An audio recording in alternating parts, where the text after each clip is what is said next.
25 मई 2013। आपको याद होगा कि ये तारीख वही तारीख है जो कि आज भी कोई भी छत्तीसगढ़ वासी इसे भूल नहीं पाया होगा। आज ही के तारीख के दिन अगर बात की जाए तो छत्तीसगढ़ में जो कांग्रेस के जो शीर्ष नेताओं के पर नक्सली अटैक किया गया था। इस अटैक में अगर बात की जाए तो परिवर्तन यात्रा सुकमा से जगदलपुर के लिए निकली हुई थी। इस यात्रा पर अगर बात की जाए तो नक्सलियों ने योजनाबद्ध तरीके से अटैक किया था।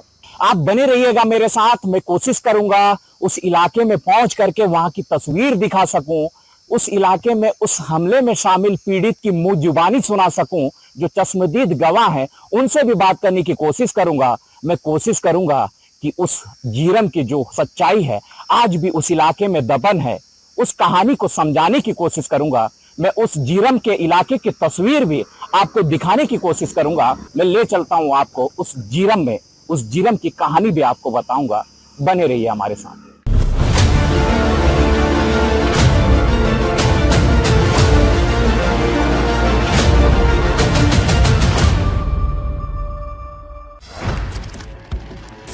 झीरम हत्याकांड की 11वीं बरसी। बीएसटीवी पर देखिए झीरम का पूरा सच। रिपोर्टर की जुबानी झीरम कांड की कहानी। 11 साल बाद आज भी ताजा है जख्म, आज भी जिंदा हैं कई अनसुलझे सवाल। 25 मई वो दिन जो हर साल अपने साथ एक नरसंहार की याद वापस लेकर आता है। हम बात कर रहे हैं देश के सबसे बड़े आंतरिक हमलों में शामिल झीरम हत्याकांड की। इस घटना को 11 साल हो चुके हैं। इस घटना ने सबको झकझोर कर रख दिया था। 25 मई 2013 की शाम को हुए इस हमले में 32 लोगों की हत्या हुई थी। हमले में जान गंवाने वाले अधिकांश छत्तीसगढ़ कांग्रेस के नेता थे। सालों से इस मामले की जांच चल रही है, लेकिन अभी तक पूरा सच सामने नहीं आ सका। इसी सच को जानने के लिए ग्राउंड जीरो पर हमारे जांबाज रिपोर्टर के शंकर पहुंचे। जिस जगह घटना को अंजाम दिया गया, वहां की हर एक तस्वीर 11 साल बाद फिर कैमरे में कैद की। इस घटना को भले ही 11 साल हो चुके हैं, लेकिन यहाँ की हर एक तस्वीर आज भी चीख चीख कर उस दिन हुई घटना की सच्चाई को बयां कर रही है।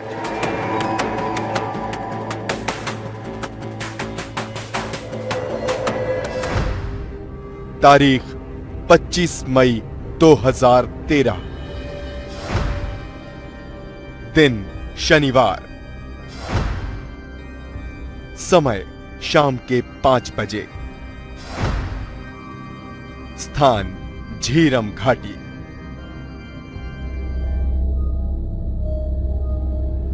इस तारीख को झीरम घाटी से एक माओवादी हमले की खबर आई। ऐसे हमले रूटीन थे, लेकिन जैसे ही इस खबर का अपडेट आया, सबके होश उड़ गए। पता चला कि इस माओवादी हमले में बस्तर टाइगर के नाम से मशहूर कांग्रेसी नेता महेंद्र कर्मा और नंद कुमार पटेल सहित कई लोग मारे गए। इसके बाद जैसे ही खबर को लेकर और जानकारी सामने आती गई, देश भर में ये खबर सुर्खियों की तरह फैल गई। शाम ढलते ढलते तक सामने आया कि हमले में कुल 32 लोग मारे गए हैं। ये देश के इतिहास का सबसे बड़ा नक्सल हमला था। सबसे पहले नक्सलियों ने काफिले में आगे चल रहे बोलेरो वाहन को ब्लास्ट से उड़ाया। मैं जिस वक्त जहां खड़ा हूं, ये वही जगह है जहां पर 25 मई 2013 को जो काफिले की सबसे पहले जो बोलेरो वाहन है वो नक्सलियों के आईडी की जद में आ जाती है। सबसे पहले नक्सली ब्लास्ट करते हैं और इस पूरे काफिले को यहां से पूरी तरीके से जाम कर दिया जाता है। जैसे ही ब्लास्ट हो जाता है उसके बाद एकाएक पूरी जो गाड़ियां काफिले में शामिल हुई रहती है वो गाड़ियां पूरी तरीके से इस अंधे मोड़ पर, बात की जाए तो दूसरी तरफ पूरी तरीके से अंधा मोड़ है, इस अंधे मोड़ पर पूरी तरीके से गाड़ियां रुक जाती है।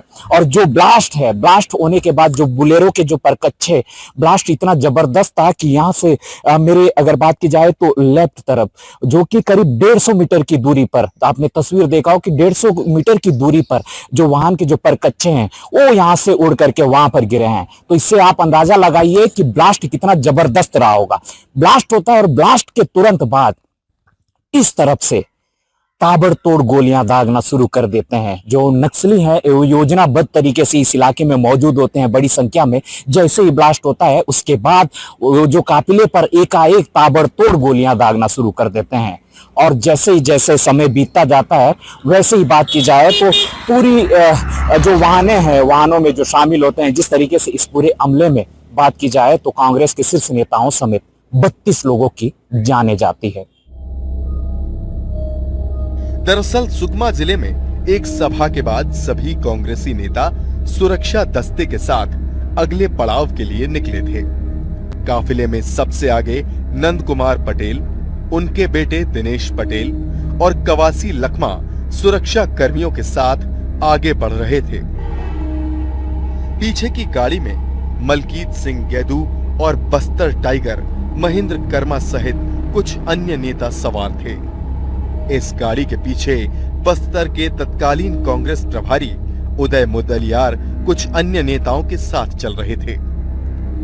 काफिले में सबसे पीछे वरिष्ठ कांग्रेसी नेता विद्याचरण शुक्ल एनएसयूआई के 2 नेताओं देवेंद्र यादव और निखिल कुमार के साथ थे। पूरे काफिले में करीब 50 लोग शामिल थे। जैसे ही काफिला घने जंगलों से घिरी झीरम घाटी पहुंचा, वैसे ही काफिले में सबसे आगे चल रही बोलेरो गाड़ी को नक्सलियों ने अपना पहला निशाना बनाया।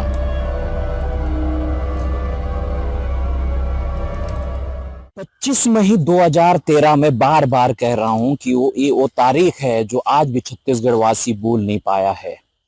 ऐसे में जीरम में हूं और ये जीरम की घाट है और देखिए मैं तस्वीरें दिखाना चाहूंगा कि ये एक तरफ देखिए यह तस्वीर है, ये घाटी है। और जब यह मुठभेड़ और जो फायरिंग स्टार्ट हुआ था, जो ताबड़तोड़ जो गोलियां दागना शुरू किए थे, तो इस तरफ भी माओवादियों की बड़ी संख्या रही है। और उस समय बात की जाए तो एकाएक जो ताबड़तोड़ गोलियां दागना शुरू कर दिया था। आप इससे अंदाजा लगा सकते हैं कि कितना सुनसान ये इलाका है। आज भी इस इलाके में सन्नाटा है। और बात की जाए तो उस भयावह मंजर को बताने के लिए काफी है कि इस पहाड़ इलाके में किस तरीके से माओवादियों ने एम्बुश बनाया और उसके बाद एक गोलियां दागना शुरू कर दिया था। इस पूरी घटना के सच को जानने के लिए सबसे पहले इस कहानी की कड़ियों को जोड़ा गया। हमारे संवाददाता ने उस ब्लास्ट वाले स्थान की उन तस्वीरों को भी हम तक पहुंचाया, जिसे देखकर आप ये सिलसिलेवार जान पाएंगे कि आखिर उस दिन हुआ क्या था।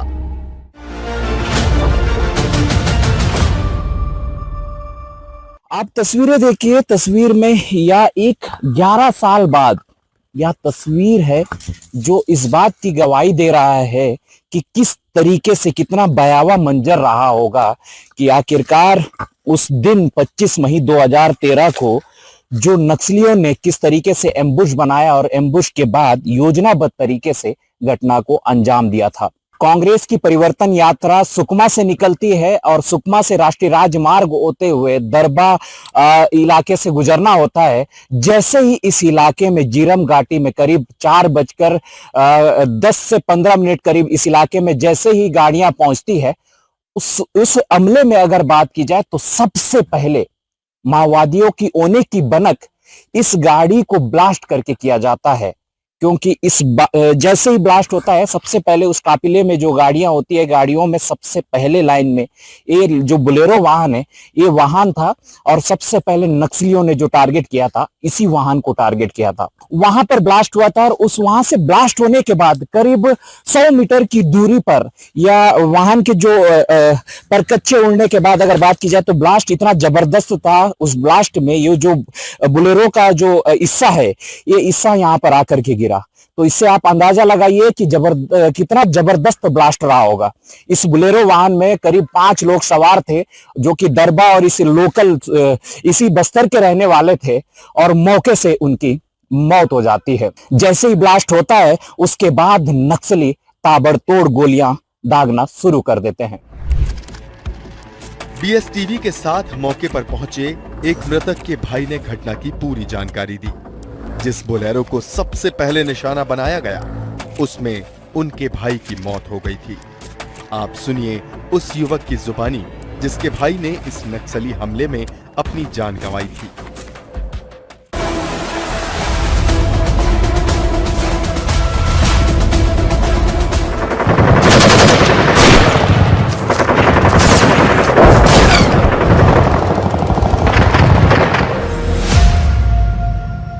इस वक्त मैं मौजूद हूं जीरम में, जो कि घटना स्थल है, और हमारे साथ मौजूद हैं इस इलाके के दरबा के रहने वाले युवा हैं। वो हमारे साथ मौजूद हैं क्योंकि इस घटना में सबसे पहले जो बोलेरो वाहन जो जद में आया था, जो बोलेरो वाहन में जो सवार जो 5 जो सदस्य थे वो उनकी मौके से मौत हो जाती है। उस सदस्यों में एक सदस्य इनका बड़ा भाई भी था। हमारे साथ मौजूद है, हम बात करने की कोशिश करते हैं। नाम क्या है आपका? योगीराज जोशी। योगी जोशी जी। अच्छा योगी, ये बताओ कि ये बोलेरो वाहन आप ही लोग का था क्या? जी सर, मेरे भाई का क्या हुआ था? सर हम सुकमा से आ रहे थे, परिवर्तन यात्रा में थे, सब कोई थे, अपना भाई भी गया हुआ था। तो आते समय सबसे पहली गाड़ी थी ये जो ब्लास्ट हुई है। अच्छा। अपनी गाड़ी थी, उसमें मेरे भाई का डेथ हो गया तो उड़ा है उसमें। अच्छा, क्या बोल करके निकले थे आपके भाई आपके घर पे? जी सर, वो तो उनके साथ गए थे, वो दरभा में थे ना नेता, महादेव नेता सर, उनके साथ गए हुए थे। तो उन्हीं के साथ जाके उनका हमको भी पता नहीं था कि यहाँ गए हैं। अच्छा जी। अच्छा, ये बोलेरो वाहन में कितने लोग सवार थे? जी 5 लोग थे। कौन कौन थे? जी, एक छिंदावाड़ा के थे और कुडुम सर के थे और 2 यहाँ के थे। कितना संकट था आपके भाई के इस घटना में गुजर जाने के बाद? बहुत था सर, बहुत मतलब कैसा संकट था कि हम कैसे जिए, कैसे उभरे, अभी भी उभर नहीं पाए उस संकट से। देखिए, मुंह जुबानी थी, मैंने कहा था कि मैं कोशिश करूंगा।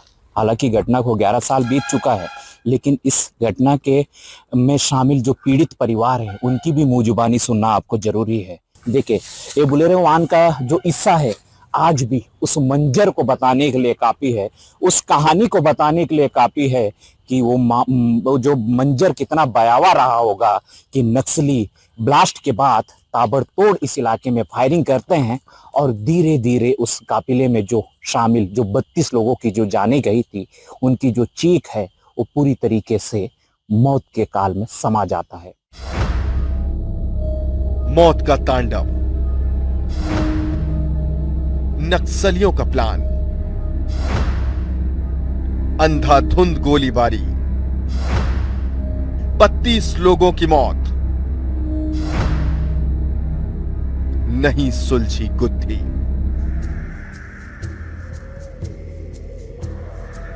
इस घटना में पीसीसी के तत्कालीन प्रदेश अध्यक्ष नंद कुमार पटेल और उनके बेटे दिनेश की मौके पर ही मौत हो गई। मौके पर मौत का तांडव जारी था। एक के बाद एक काफिले की गाड़ियां इस गोलीबारी की जद में आती रहीं। घटना के दोनों ओर ऊंची पहाड़ियों से सैकड़ों नक्सली अंधाधुंध गोलियां बरसा रहे थे। करीब 1 घंटे तक गोलीबारी हुई। जब मौके पर सुरक्षा बल के जवान पहुंचे तब तक दूर दूर तक सिर्फ लाशें बिखरी पड़ी थीं। हमारे संवाददाता के शंकर ने 11 साल बाद जब मौके पर जाकर रिपोर्टिंग शुरू की तो कैमरे की जद में वो मंजर भी कैद हुआ जिसे देखकर आपके रोंगटे खड़े हो जाएंगे।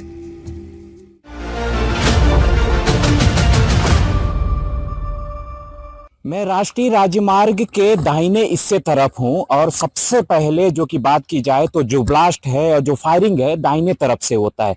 देखिए जो तस्वीरें दिखाने की समझाने की कोशिश करूंगा। देखिए ये घना जंगल है और जो इलाका है जो कि पहाड़ी इलाका है और इस इलाके में बात की जाए तो जो नक्सली है बड़ी संख्या में इस इलाके में मौजूद थे और वो इंतजार कर रहे थे कि कब कांग्रेस की परिवर्तन यात्रा जो काफिला है वो यहाँ पहुंचेगा और उसके बाद जो कि नक्सली अटैक करेंगे। बात की जाए तो 200 मीटर की दूरी पर मौजूद हूं और देखिए कोशिश है, देखिए स्क्रीन पर देखिएगा, मैं कोशिश करूंगा कि जो राष्ट्रीय राजमार्ग में जो वाहने हैं किस तरीके से, देखिए कोशिश करिए, देखिए तस्वीरें देखिए राष्ट्रीय राजमार्ग से जो वाहनें गुजर रही हैं।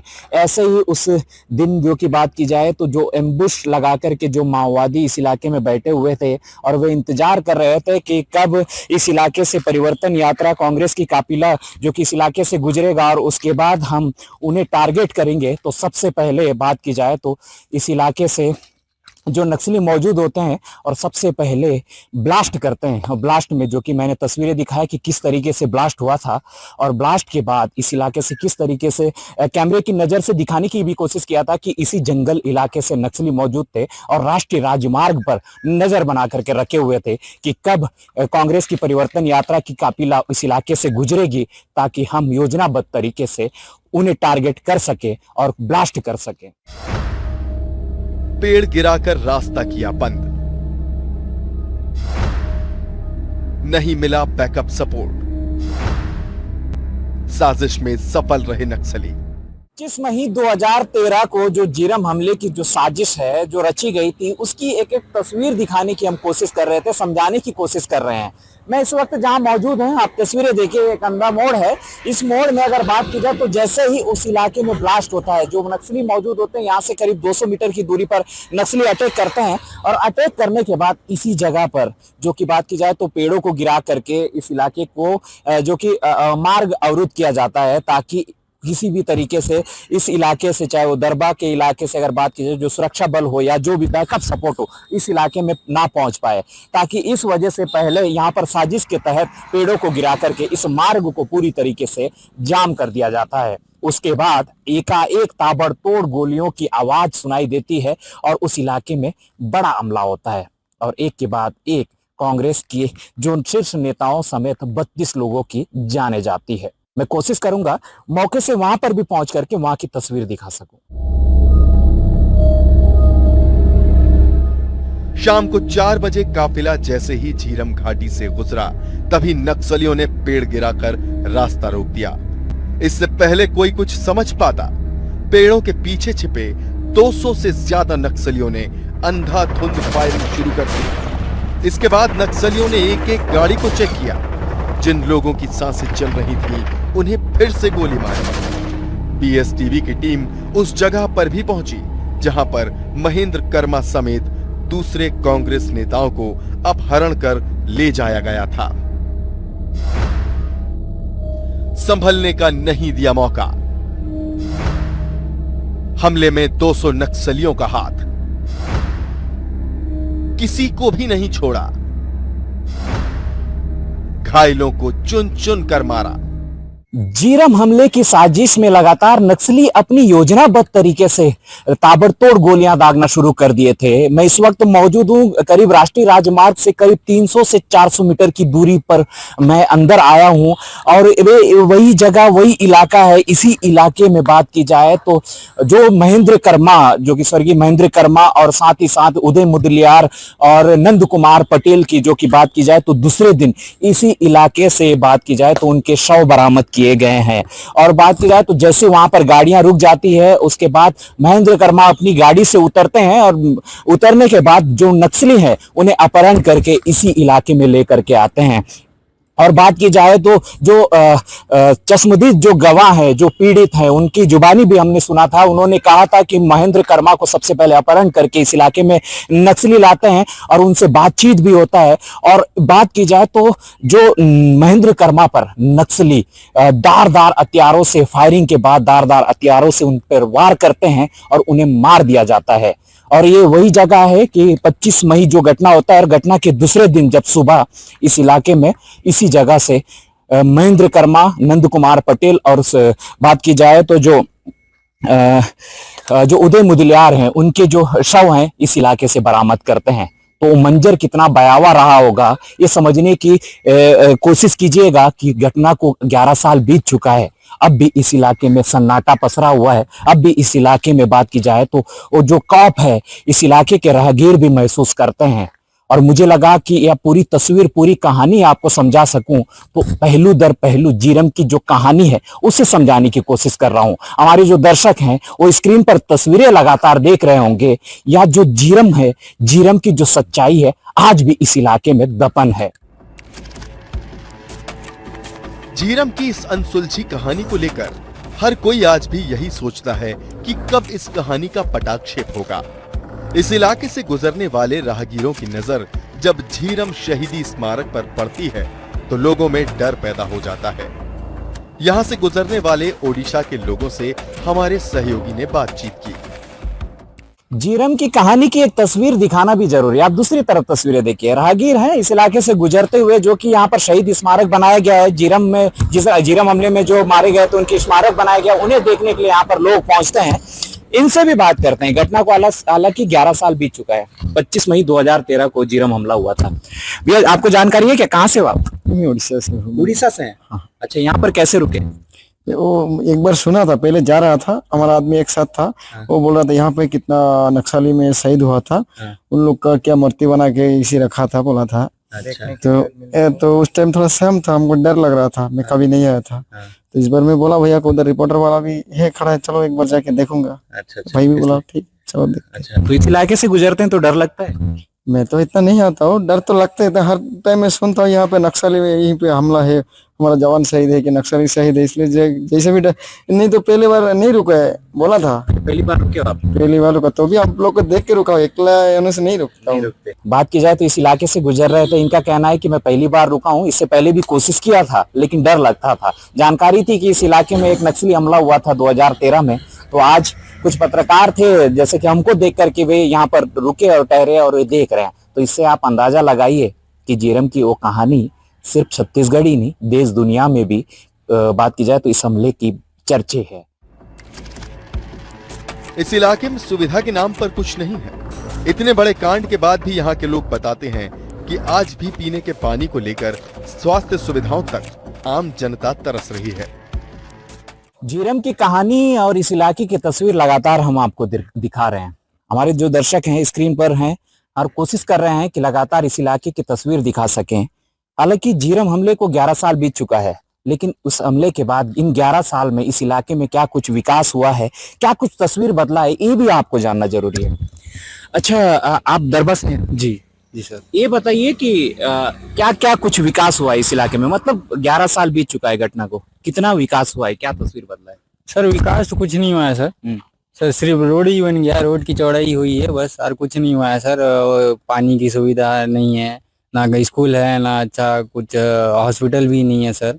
विकास के नाम पे कुछ नहीं हुआ है, बस चौड़ाई हुई है सड़क की, और वो भी उखड़ रही है, बहुत साल भी हो गया है, बस कुछ नहीं हुआ है विकास के नाम पर। तो जीरम के नाम से कॉप है, देश दुनिया प्रसिद्ध है। हालांकि जीरम को जो बाहरी जो लोग हैं वो भी जानते हैं।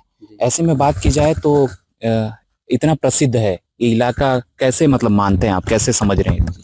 सर ये जब ये कांड की वजह से सर ये फेमस हुआ है सर ये जगह, बस और कुछ नहीं है सर। विकास तो कुछ हुआ ही नहीं है, बस ये जो हो गया सर ये कांड, बस इसी की वजह से बस थोड़ा नाम है कि इस जगह में थोड़ा डरते हैं नक्सली है, तो वैसा बस और कुछ नहीं है सर। विकास तो कुछ हुआ भी नहीं है सर। यह तस्वीर थी, मुझे लगा कि पूरी तरीके से 11 साल इस घटना को बीत चुका है, उस जीरम की कहानी भी बतानी चाहिए और जीरम के गांव के जो आदिवासी ग्रामीण हैं कैसे हैं उसे भी समझना जरूरी था। इस वजह से मैं पूरी तस्वीर आपको दिखा रहा था और कोशिश कर रहा था कि उस इलाके में जो लोग हैं उनसे हम बात कर सके। झीरम कांड के अनसुलझे रहस्य, पीड़ितों को कब मिलेगा न्याय, गुनहगारों को कब मिलेगी सजा, साजिश के पीछे किसका हाथ, कई सवाल, जवाब का है इंतजार। 11 साल बाद भी इस हत्याकांड का रहस्य अनसुलझा है। आज तक झीरम कांड के गुनहगारों तक जांच एजेंसियां नहीं पहुंच पाई। इस हत्याकांड के कई रहस्य आज भी अनसुलझे हैं और पता नहीं कब तक झीरम घाटी के पीड़ितों को न्याय मिल पाएगा।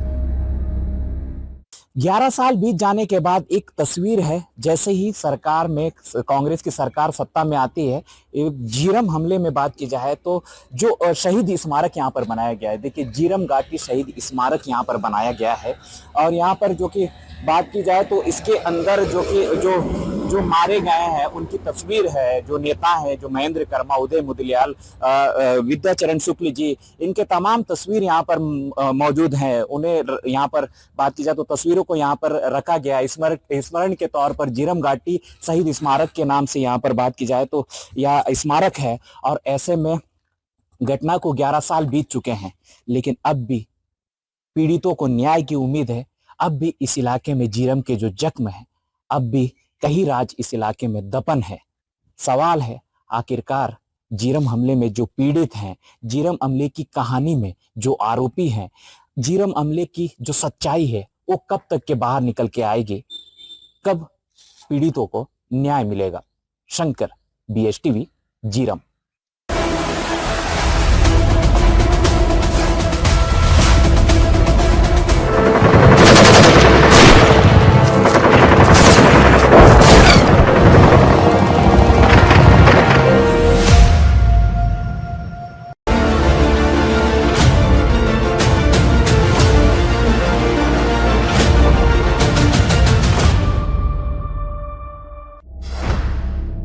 नक्सलियों का खूनी खेल,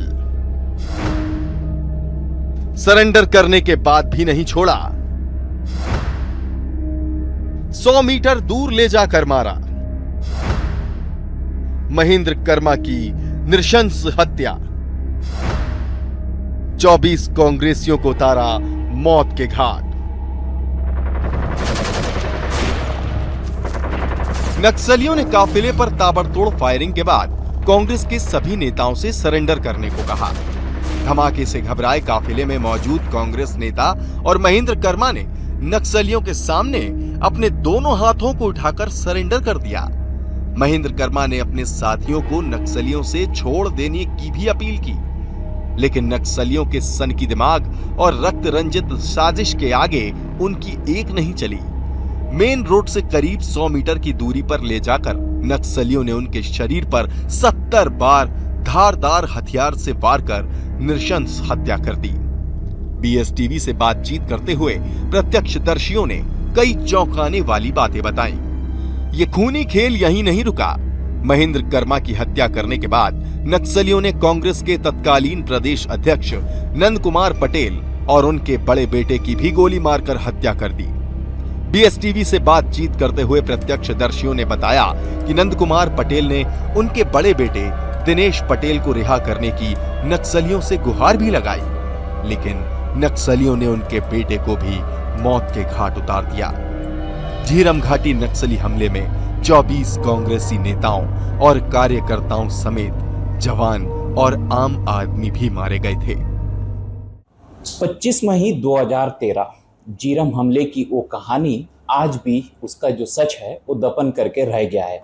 ऐसे में जो उस पूरी कहानी की जो आंखों देखी हाल, जो चश्मदीद जो गवाह हैं, वो इस वक्त हमारे साथ मौजूद है। मैं कोशिश करूंगा उनसे जो कि बातचीत करने की, ताकि उस मंजर को आप अच्छे से बेहतर समझ सके कि आखिरकार वो मंजर कितना भयावह रहा होगा।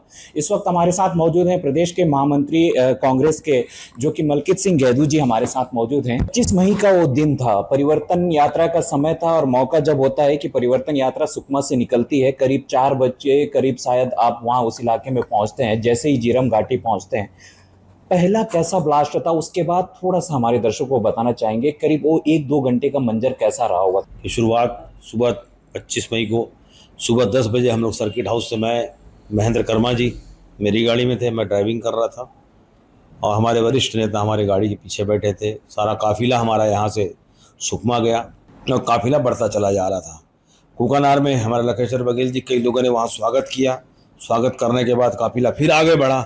आगे बढ़ने के बाद जैसे ही झीरम घाटी में हम प्रवेश करते हैं, तो जो जहां घटनास्थल से 2 टर्निंग पहले हमारी गाड़ी में अंधाधुंध फायरिंग चालू हो जाती है। तो कर्मा जी इस चीज को भांप जाते हैं। कर्मा जी बोलते हैं बल्कि नक्सलाइटों ने अटैक कर दिया, गाड़ी को भगाओ। और उन गोलियों के बीच से गाड़ी चला के ले जाना मेरी बड़ी चुनौती थी।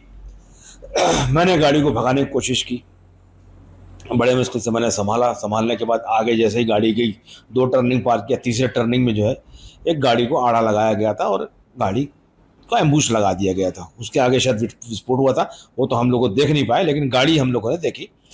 फिर जो जैसा मंजर था, गाड़ियां हमारे सामने जो गाड़ियां थी वो गाड़ियां ब्रेक मारने से हमारी गाड़ियां एक दूसरे से डैश खाती गई।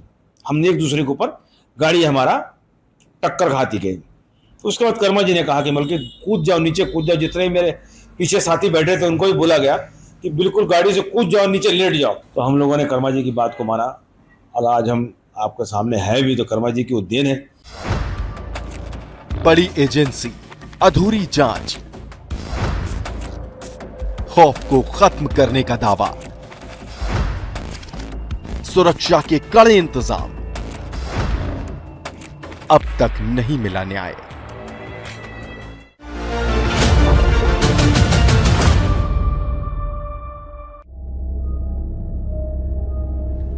झीरम घाटी में हुए नक्सली हमले के बाद सुरक्षा के लिहाज से जगदलपुर आने वाले मार्ग में घटना स्थल से करीब 200 मीटर की दूरी पर सीआरपीएफ कैंप स्थापित किया गया।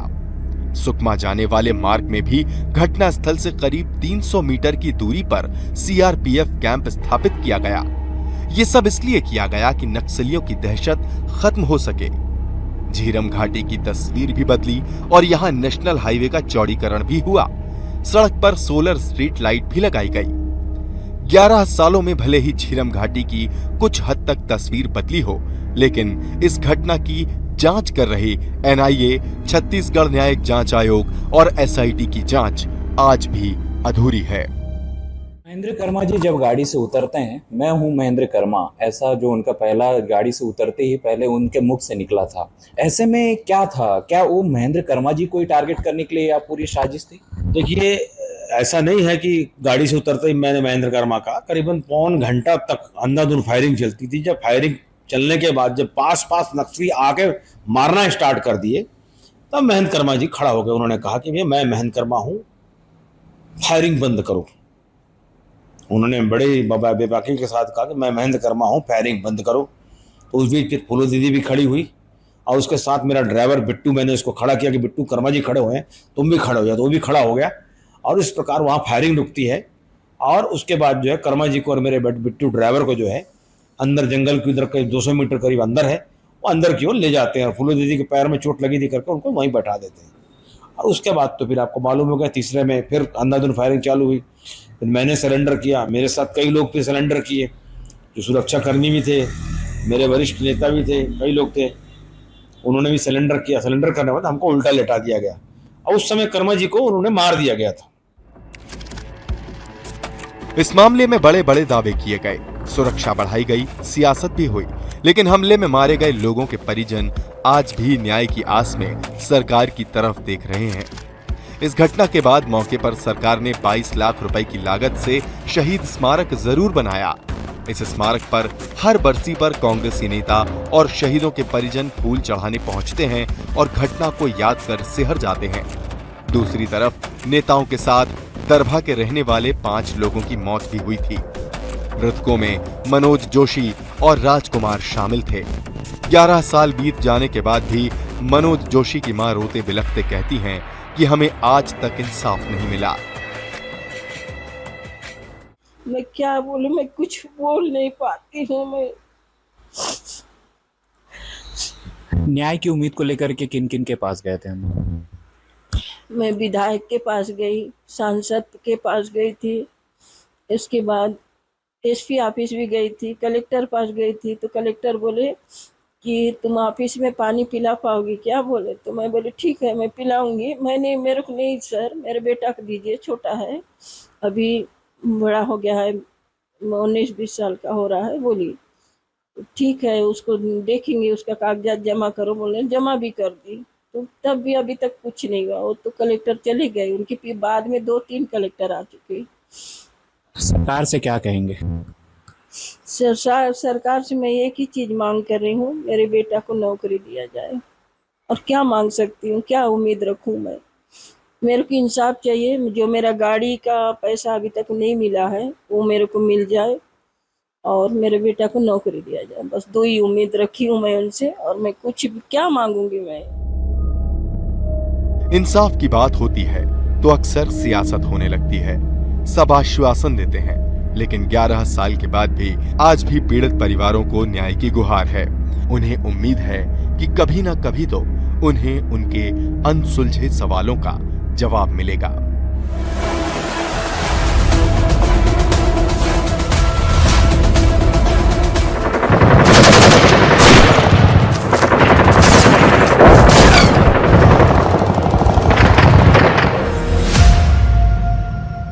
पच्चीस मई 2013 आज जीरम की 11वीं बरसी है।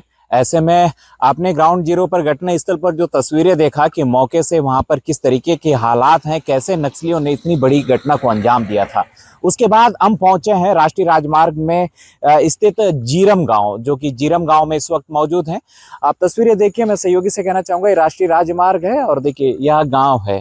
हम कोशिश करेंगे कि आज इस गांव में रुक करके यहाँ पर जो रात को जो आदिवासी ग्रामीण है, इस इलाके के जो ग्रामीण है वो कैसे रहते हैं, उनका जीवन शैली कैसा है। हालांकि घटना को 11 साल हो चुका है, लेकिन इस इलाके में वो मंजर को लेकर के क्या कुछ कहते हैं, हम यहाँ के आदिवासियों की जुबानी भी सुनना चाहेंगे। हम कोशिश करेंगे कि आप हमारे जो दर्शक हैं उन दर्शकों को हमारे इस इलाके की बात की जाए तो जीरम गांव में जो लोग रहते हैं उनसे हम जानने की कोशिश करते हैं कि इस घटना को लेकर के वे क्या कहते हैं और आज उनकी जीवन शैली कैसी है। कितनी बदली झीरम की तस्वीर। रात के फेर में सुने रिपोर्टर की जुबानी। ग्राउंड जीरो से एक्सक्लूसिव रिपोर्ट। दहशत, खौफ और डर का माहौल।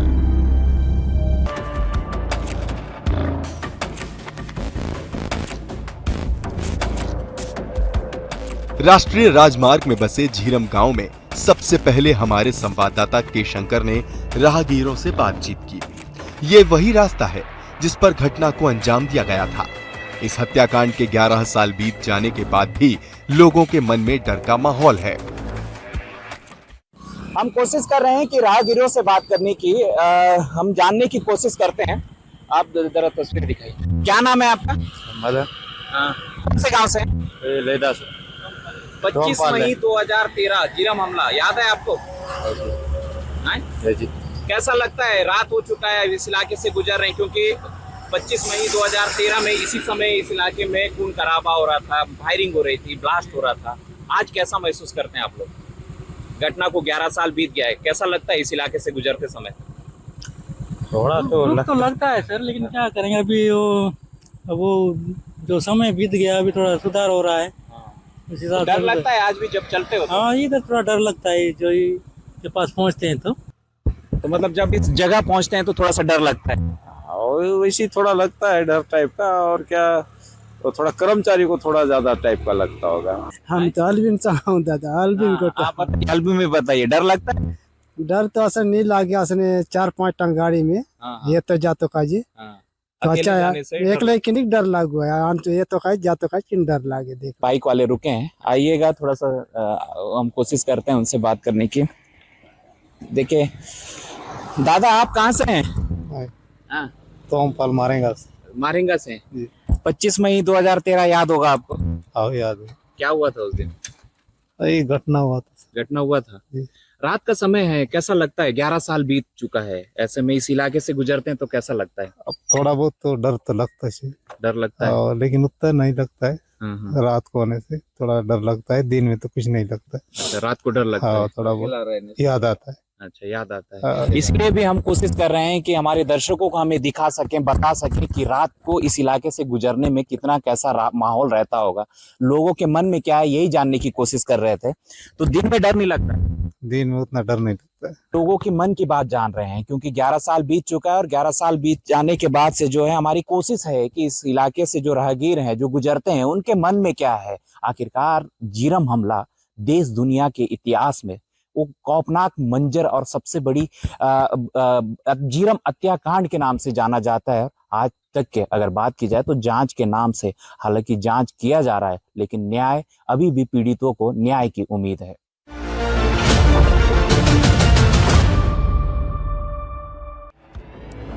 आपने देखा कि आज भी इस इलाके से गुजरते वक्त लोगों को डर लगता है। झीरम की तस्वीर तो विकास और सुरक्षा के लिहाज से काफी हद तक बदली है। सड़क चौड़ी हुई है, सुरक्षा बलों के कैंप भी खुल गए। इसके बाद भी लोगों के मन में किस बात का डर है? यहाँ के रहने वालों ने बताया कि झीरम गांव घटना से बहुत प्रसिद्ध हुआ, लेकिन विकास के नाम से आज भी हम परेशान हैं। आज भी बुनियादी सुविधाओं का अभाव है। वो घटना का जिक्र करते हुए कहते हैं कि आज भी डर बना हुआ है। शाम होते ही लोग अपने घरों से नहीं निकलते। बाहर के गांव और शहर वाले हमारे नाम और गांव से डरते हैं। गाड़ी उड़ा दिए। कौन सा, किसका गाड़ी उड़ाया? वो मंदिर वाला था, दरबार का, दुर्गा मंदिर का।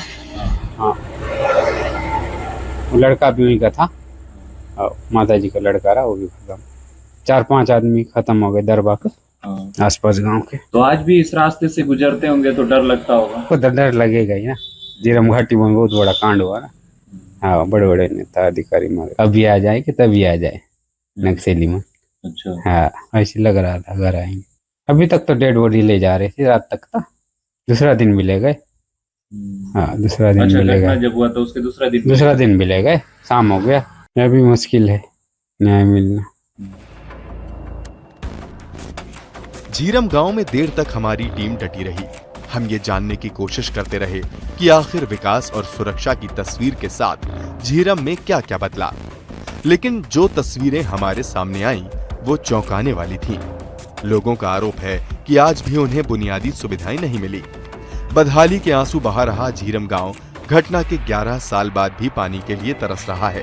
स्वास्थ्य सुविधाओं के नाम पर यहाँ कुछ नहीं है। शहीद स्मारक पर लाखों रुपए खर्च किए गए, लेकिन घटना स्थल से करीब 1 किलोमीटर की दूरी पर बसे झीरम गांव की तस्वीर जस की तस है। इस वक्त हम झीरम में और एक के बाद लोगों से बात करने की कोशिश कर रहे हैं, उनकी मन की बात जानने की कोशिश कर रहे हैं कि आखिरकार घटना के 11 साल बीत जाने के बाद उनके मन में, 11 साल के बाद उनके मन में क्या है, वो जानना भी जरूरी है। हमारे दर्शकों को कोशिश कर रहे हैं कि इस इलाके की तस्वीर दिखा रहे हैं। नाम क्या है आपका? सर, मेरा नाम सुखराम पड़यामी है। कौन सा गाँव है? झीरम घाटी। झीरम। जी। झीरम घाटी में 25 मई 2013 जी। जानकारी है क्या हुआ था? जी सर, यहाँ बहुत बड़ा हमला हुआ था सर 25 मई 2013 को। अच्छा, आवाज सुनाई दिया था? जी, सुनाई दिया था सर इधर। अच्छा, तो कैसा लगता है? घटना को 11 साल बीत चुका है और रात का समय है। हालांकि दिन में हलचल होता है, लेकिन रात के समय में आप लोग सोते हैं और इस इलाके में, क्योंकि हर इंसान अपने घर में अपने परिवार के बीच रहता है, तो आज कैसा महसूस करते हैं आप उस घटना को लेकर के? सर, आज भी महसूस होता है कि मतलब डर भाई एकदम, कोई किधर से मतलब कोई आ ना जाए, ऐसा अभी भी महसूस होता है सर। जी, डर लगा हुआ है, अभी भी डर बना रहता है सर। अच्छा, गांव में भी चर्चा होते रहता होगा? जी, होते रहता है सर। वो उस समय इतना बड़ा घटना हुआ था, फिर कुछ तो ऐसी ना हो जाए बोल के सोचते रहते हैं सर कुछ लोग। झीरम को सर मैं कभी भी पूछता हूँ, कहीं दुकान हो कुछ भी हो तो कहाँ के बोल के पूछते हैं, तो झीरम को बोलने से बहुत डर जाते हैं सर लोग। सर, यहाँ पे मतलब बहुत बड़ा हमला हुआ था, इस वजह से कुछ बाहर के लोगों को बहुत डर भी लगता होगा, लेकिन गांव में अब ज्यादा महसूस नहीं होता है कि इतना डर, लेकिन बाहर के लोगों को बहुत ज्यादा डर लगता है गांव का नाम सुनने से। क्या क्या जरूरत आज भी पूरा नहीं हुआ है गांव में? गांव में सर अभी 2 पारा में रोड की जरूरत है सर। रोड और पानी की जरूरत है सर। स्वास्थ्य वगैरह? स्वास्थ्य की भी जरूरत है। यहाँ हॉस्पिटल होना चाहिए। अस्पताल नहीं है क्या? यहाँ है सर, लेकिन थोड़ा दूरी जाना पड़ता है, 10-15 किलोमीटर। कहाँ जाते हैं? दरबार नहीं तो तोमफाल। अच्छा, तो झीरम में नहीं है? झीरम में नहीं है सर। अच्छा, तो इलाज के लिए आपको मतलब दरबार या तोंगपाल 10-12 किलोमीटर तय करना पड़ता है? जी सर। तो झीरम हमला को 11 साल पूरा हो चुका है, मतलब आप 4 साल के थे उस टाइम में, छोटे थे, तो उसके बारे में जानकारी है आपको? जी, थोड़ा थोड़ा पता है। अच्छा, कौन बताया आपको? जी, घर वाले ने बताया। अच्छा, घर में? जी। कौन, आपके मम्मी पापा बताए? जी। अच्छा, क्या बोले थे? जी, यहाँ बहुत बड़ा हमला हुआ था बोल के बताया। अच्छा जी। तो मतलब उसके बाद डर लगता है? जी। अच्छा, तो और आपके दोस्त वगैरह भी होंगे, कहाँ पढ़ते हो आप? जी तोमपाल में। तोमपाल में। जी तो पूछते हैं कौन से गांव से हो तो क्या बोलते हैं आपके दोस्त लोग? जी जीराम के बोलता हूँ सर मैं। तो क्या बोलते हैं उन लोग? जी उन लोग पूछते हैं सर मेरे को, वहाँ हमला हुआ तो जानते हो। अच्छा। जी अच्छा, देखिए बात की जाए तो ये कोशिश थी मेरी लोगों से बात करने की। आखिरकार ये मेरा ये कहने का मतलब ये था कि मैं कोशिश ये कर रहा था कि लोगों के बीच में जाकर के आखिरकार झीरम के लिए और झीरम के लोग क्या सोचते हैं उस हमले को लेकर के ये जानना जरूरी था। जैसे कि जो बच्चे थे आज जो 15 साल 16 साल के बच्चे हैं जो उस समय छोटे थे, आज वो पढ़ाई कर रहे हैं। हालांकि उनके घर वाले आज उस कहानी को बताते हैं तो आज उनके मन में भी डर भय है। और ऐसे में बात कर रहे थे तो सुखराम से बात कर रहे थे हम और कोशिश करते हैं। अच्छा सुखराम, रात का समय है, रात के समय में यहाँ घूमना फिरना लोगों में डर रहता है क्या? थोड़ा डर है सर। अच्छा, रात के समय घूमते नहीं घूमते लोग? 7-8 बजे तक घूमते, उसके बाद नहीं घूमते सर। अच्छा, घर से बाहर नहीं निकलते? नहीं निकलते सर। अच्छा, तो हर दिन कितने बजे तक सो जाते हैं गांव के लोग? 8 बजे तक सो जाते हैं सर। 8 बजे तक सो जाते हैं जी। और क्या है, मतलब 11 साल बीत चुका है, ऐसे में उस इलाके में जब जाते हैं होंगे तो क्या महसूस कर रहे हैं आप? महसूस देखिए झीरम गांव कहीं ना कहीं एक मतलब आप जैसे बता रहे थे कि प्रसिद्ध हो गया है घटना से, तो कैसा लगता है ये सोच करके सुन करके? मतलब एकदम ये गांव अंदरूनी मतलब कोई आता पता नहीं था सर। तो इतना बड़ा हमला होने के बाद थोड़ा नाम आगे आते गया, लेकिन अब गांव में थोड़ा डेवलप नहीं हो पा रहा है सर। अच्छा, गांव बदनाम हो चुका है, सिर्फ नक्सल घटना के नाम से बदनाम हुआ है लेकिन विकास नहीं। जी सर। अच्छा, विकास के नाम से क्या क्या चीज है यहाँ पे? विकास के नाम से यहाँ आंगनबाड़ी है, स्कूल है। स्कूल भी मतलब उतना वो नहीं है सर, थोड़ा अच्छा नहीं है, अच्छा क्वालिटी से नहीं है, जर्जर है। जी जर्जर है सर। और यहाँ बोले तो हॉस्पिटल की जरूरत है सर। अच्छा, स्वास्थ्य सुविधाओं का अभाव है, तो आप लोग स्वास्थ्य के लिए कहाँ जाते हैं? जी सर, तोमपाल या नहीं तो दरबा जाते हैं सर। अच्छा जी। जो बड़ी बीमारी हो जाती है तो ऐसे में कैसे करते हैं, क्योंकि अचानक इमरजेंसी कुछ होता है? तो मतलब थोड़ा लेट से ही जाते हैं सर, तो लेट होते होते कोई लोगों को मतलब जान बहुत खतरे में रहता है सर। जी, इसलिए कई लोगों को इस बीमारी चलते मतलब जान चले गए हैं इस गांव से। सरकार से क्या कहेंगे? सरकार से मेरा यही अपील है कि कुछ गांव में थोड़ा अच्छा डेवलप बने और यहाँ हमको हॉस्पिटल की जरूरत है, उसको पूरी करिए, मैं चाहता हूँ।